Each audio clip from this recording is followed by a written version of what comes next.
Hey guys, what's up? It's Daniel with TrailMountain.com, and today I'm shooting the third video of my John Muir Trail series. We're going to John Muir Trail about 2 weeks from now. We're heading out August 21st for about 2 weeks and about a couple of days. So that's how long it's going to take us, apparently, according to when we did the math. So I wanted to go over with you what kind of clothing I'm going to be bringing on the trail. I am a part of the Facebook page, John Muir Trail, and it's been a great resource for people who have never done the trail, people who have done the trail, people who are on the trail right now, to post updates and everything like that. So it's a great resource of information. Even if you've been a backpacker and a serious backpacker for a long time like I have, it's still a great resource to get on there and find out a bunch of information. Because I've never done the John Muir Trail before, I asked a few questions like, okay, well, in about right now, what's the average temperatures like during the day? So it's about 70s to around 75, mid 70s during the day, and about high 30s to low 40s at night. So understandably so, it's going to be cold. It's the Sierras. That's just how it is. There's still snow up there. So I wanted to go over what kind of clothing I'm going to be bringing. First thing, we'll start with the little stuff, like underwear and socks. I have 3 pairs of ultralight breathable underwear. So I'm going to be bringing those. 1 pair I'm wearing, 2 pairs are going in my pack. Underwears weigh in at about 2.5 ounces a piece. So also really light. I do have 3 pairs of Injinji toe socks. For those of you who don't know, toe socks are the way to go, especially if you're doing long hikes. You have individual wrappings for all of your toes to really minimize blisters, especially if you're prone to blisters. I'm not really. I usually get hot spots on the bottom, like near my arches or on the ball of my feet, but nothing really substantial. So toe socks, I hardly ever get blisters, even on long day hikes, 20+ mile days. So toe socks are the way to go. I'll be wearing 1 pair, and I'll have 2 pairs in my pack that I could just recycle and just wash them, rinse them out in the stream, let them dry, that kind of thing. So these things are great. They dry pretty quickly, and they're super comfortable. The Injinji socks weigh in at about 1.8 ounces a pair too, so really light. So this is my hat right here. It's not UV, but it is breathable. It does have these little mesh sides, and it does have this nice wide brim, so that really helps keep the sun off me. Granted, I'm going to be hiking under an umbrella most of the days, so I won't really need a wide brim. This is a great hat. It's super comfortable, and it also keeps, help keep the sun off of me. It's also going to really help spread out the bug net if there's really bad mosquitoes. So at 2.3 ounces, worth it in my opinion. Always bring a hat, just in case. So I thought it'd be a good idea to just bring some gloves, just some lightweight, ultralight gloves. These are AG gloves. These are capacitive touchscreen gloves, so I can still use my smartphone, my iPhone, while I'm in the backcountry at night or something like that, if I'm looking at maps or reviewing pictures and video throughout the day, and it's cold, I could still use these. Now granted, at high 30s, low 40s, it's pretty chilly, so a pair of gloves is priceless. At 1.2 ounces, it was worth it to bring it for me. Alright, so as for my shirts, I'm only bringing 2 shirts. I have this ultra lightweight, very breathable, enlightened equipment shirt, Pecho and El Salvador. I think it's polyester, it's a poly kind of a shirt, but lightweight, breathes really well, and it dries fast, more importantly. This thing weighs in at about 5.4 ounces. As for my main hiking shirt, I wanted to get a long sleeve, but something really breathable. This is a Mountain Hardwear Canyon, and it is awesome. This is the most comfortable shirt I've ever worn, plus it looks really nice. Like, you can go out on a night on the town with this shirt. It does have buttons on the sleeves, so when you roll up your sleeves, you can lash the button closed, and that'll keep your sleeves up. But it is very breathable. It's 7.3 ounces, and it does have back vents right here. So along the back side, there's vents, and you do have this really nice material on the inside along the top here. So that's really going to help with, the breathability about the shirt. It is very ultra light and very breathable, which is what I wanted. I wanted something that's going to keep the sun off of me, but I wanted something comfortable that I could wear all day long. It does have 2 pockets on the front. It's there and there. So 2 pockets here, but there's also hidden pockets on the sides of these pockets. So it's a dual pocket setup. So you can actually put something else in here and zip those closed. And there's one of those on either side. So if you want to put like your compass in there, or a knife, or like a granola bar or something like that, something easy to get to, you can put it in there. That's my long sleeve hiking shirt. Pants, I have some zip offs. These are from Ex Officio. This is the Bugs Away model. These pants are treated to keep the bugs away, and they have permethrin infused into the fabric, which is really good. It's going to help keep the bugs away, which is what the name of it is for one, but there could be a good amount of mosquitoes out there. So I want to make sure that my legs are protected. but also have shorts, because I'll probably be hiking in shorts most of the day, but at night I'll probably put the pant bottoms on as well as my thermals. I'll get to that in a minute. These are my pants right here.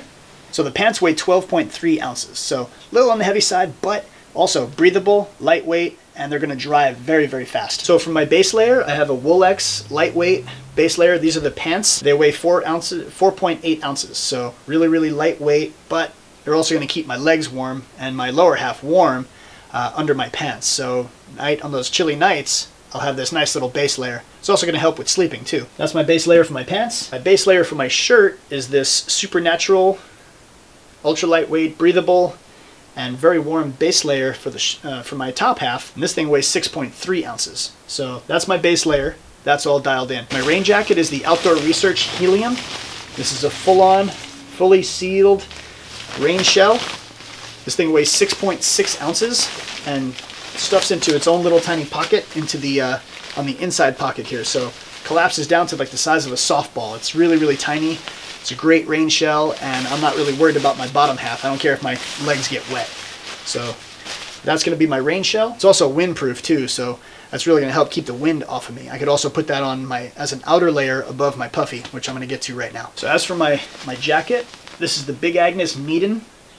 This is a Downtech treated down puffy jacket. This thing weighs in at 11 ounces. It's extremely warm. It's extremely compressible. Compresses down to like this big. Makes a great pillow too if the night isn't too cold. I could always stuff this into my stuff sack, which I'll get to in a minute, and show you how nice of a pillow this could also make. This is my jacket. Downtech, really, really nice. Big Agnes makes great stuff. That's why I'm bringing a lot of their gear with me on this trip. But this is my jacket. So as for my fleece, this is a Terramar fleece. It's a quarter zip front.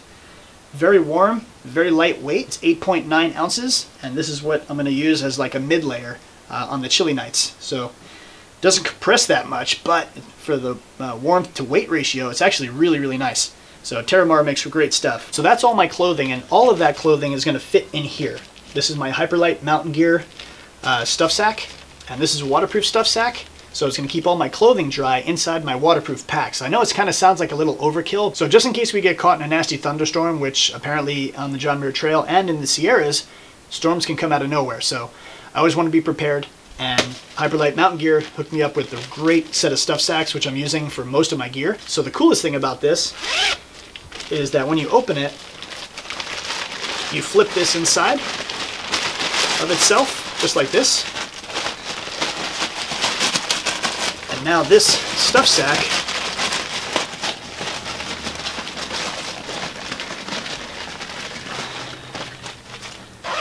also doubles as an ultralight pillow, and it has this nice little soft fleece on the outside. So this will go in there, and I'll be sleeping on this at night with all my clothes on the inside. So that'll be my nice little ultralight pillow as well. Dual purpose for everything. Try to have as many, your cup as your bowl as your, pot, that kind of thing. But dual purpose for everything. So all my clothing is going in here inside this stuff sack, and that'll be fit inside my pack, and that'll keep everything protected. So the last little bits that I'm bringing are my Bedrock Sandals Cairns. These are lightweight but very, very comfortable. I've done a lot of miles on these so far, and they're not even scathed yet. They're definitely well broken in. You can see my little footprints on there. These weigh in at about 14 ounces for the pair. So I thought, just as around camp or stream crossings, these are great because they're super sticky on the outside. They're really going to protect my feet on stream crossings, and if I get them wet, I don't care. I'll just strap them to the outside of my pack, and these little straps will dry in no time. So these are my second pair of shoes that I'm bringing. As for the boots that I'm bringing, these are the Trexta Evolution Mid GTX. These are Gore-Tex, waterproof. They weigh in about a pound each, so not a big deal, but they are definitely waterproof, and they do dry pretty quickly. I've had these completely soaking wet, and they do dry out pretty quickly, but they're comfortable. So on the bottom of them, on these little guys right here, these little pads, it's what they call ice lock technology, and what they did was they used like micro glass filaments to blend in with the rubber, so it's almost like shark skin that's not going to wear out. So if I'm going across really slippery surfaces like rocks or even ice, I most likely are not going to need micro spikes this late in the season, but I'm not bringing them. So these boots are really going to help me, traverse the passes that are still covered in ice. Some of them still have a good amount of ice and snow on them. So These are what's going to protect my feet and keep me more stable on the trail. Alright guys, so that's my review of all the clothing that I'm taking on my John Muir Trail trip in a couple weeks from now. I just wanted to shoot this video real quick and just kind of show you what's up and what I'm bringing, more importantly why. If you guys have any questions or comments about the clothing that I'm bringing, make sure you leave those down in my comment section down below and I will get back to you as quickly as I can. Also too, please like, share, and subscribe. It really means a lot when people subscribe to my channel and like what I have to say about the gear that I'm testing. On a side note, if you want to get any of this clothing, I'll leave links for everything down in my description box below. Everything is available on Amazon, and I'll have links for everything. If you want to make a purchase of any of those, it's going to help support my YouTube channel and my website. So I really appreciate all the help, love, and support you guys have shown me over the past couple years. So thanks again for tuning into my latest video. I really appreciate it. Please keep checking back for more gear reviews, outdoor-related hodgepodge, gear talk, tech and camera reviews, and giveaways. Take care, guys. Get outdoors.